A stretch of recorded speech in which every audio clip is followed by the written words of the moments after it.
یہ اللہ کا حکم ہے، اور جو بھی انسان فلاح پاتا ہے وہ حکم الہی مان کر ہی فلاح پاتا ہے، اور جو ناکام ہوتا ہے وہ حکم نہ ماننے کی وجہ سے ناکام ہوتا ہے۔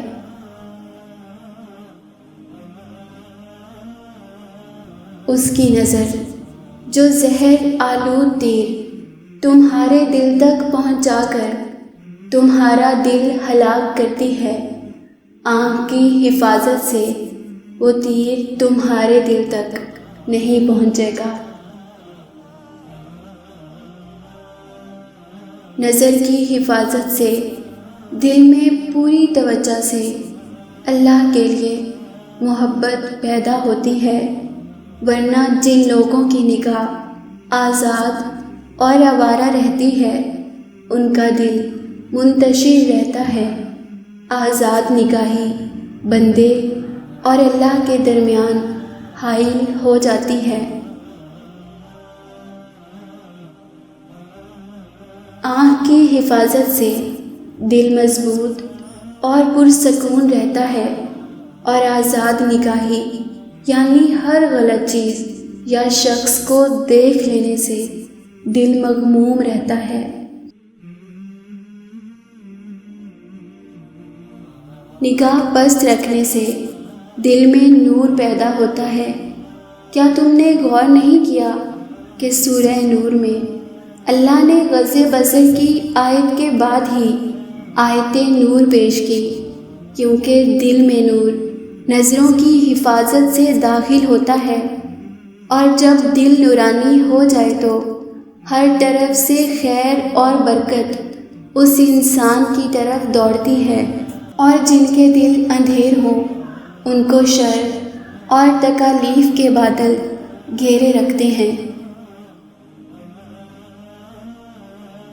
تم اللہ کا اصول جانتی ہو، اس کے لیے جو چھوڑو گے وہ اس سے بہتر عطا کرے گا۔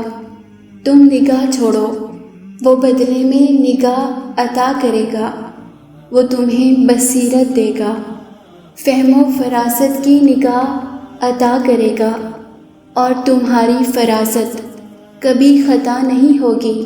مومن اسی نگاہ کی وجہ سے ایک سوراخ سے دوسری بار نہیں ڈسا جاتا۔ آزاد نگاہی سے انسان ذلیل ہوتا ہے، اپنے نفس کے قدموں میں خود کو رول کر بے توقیر کر دیتا ہے، مگر جو نگاہ کی حفاظت کرتا ہے اللہ اس کو عزت دیتا ہے، لوگوں میں بھی فرشتوں میں بھی۔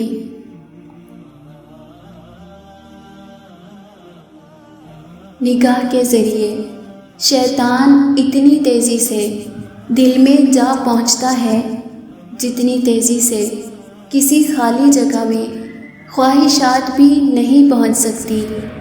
وہ امیدیں دلاتا ہے، گناہوں کی توجیہات پیش کرتا ہے، اور انسان گناہ کی آگ میں یوں جلتا ہے جیسے کسی بکری کو تندور میں ڈال کر بھونا جائے۔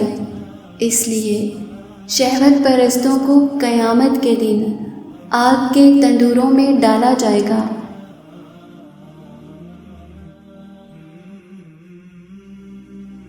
غض بصر سے دل کو قرآن پہ غور و فکر کرنے کا موقع ملتا ہے، ورنہ جن کی نگاہیں آوارہ ہوں ان کے دل اتنے پھنسے اور الجھے ہوتے ہیں کہ یہ فراغت ان کا مقدر نہیں بن سکتی۔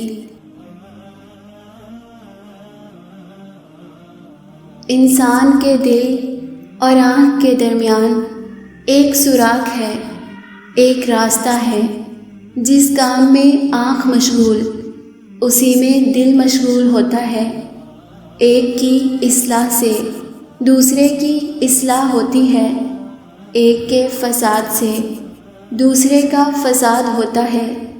اس لیے اپنی نگاہ کو صاف رکھو، اس شخص کو نہ دیکھو جس کی طرف دل ہمکتا ہے، کیونکہ یہ تمہارے لیے حرام ہے۔